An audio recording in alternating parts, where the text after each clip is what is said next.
নমস্কার বন্ধুরা, কেমন আছেন সবাই? সিম্পল কিচেনে আপনাদের সকলকে স্বাগত জানাই। আজকে আমি রান্না করব পমফ্রেট মাছের ঝাল। সেই মাছের ঝালের রেসিপিটা আপনাদের সকলের সাথে আমি শেয়ার করে নেব। এখানে আমি 500 গ্রাম পমফ্রেট মাছ নুন হলুদ দিয়ে মাখিয়ে রেখে দিয়েছি, আর আছে ততক্ষণে আমি কড়াটাকে চাপিয়ে দিয়েছি।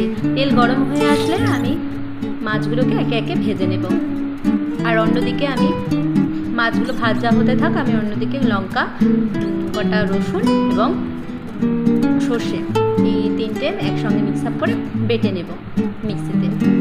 আর সঙ্গে না কতগুলো আজকে আমি চিংড়ি মাছও এনেছিলাম, তো সেগুলো ভেজে নিয়েছি।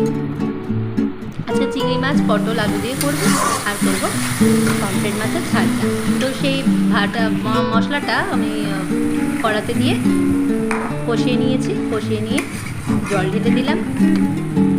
এবার জলটা ফুটে উঠলে একে একে মাছগুলো আমি ছেড়ে দেবো।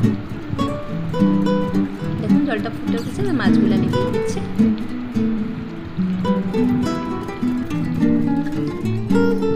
মাছগুলো যতক্ষণ একটু সেদ্ধ হচ্ছে ততক্ষণ অবধি এটা হতে থাকবে। দেখুন এখানে আমার মাছগুলো কমপ্লিট হয়ে গেছে, মাছের ঝালটা, মাছও সিদ্ধ হয়ে এসছে।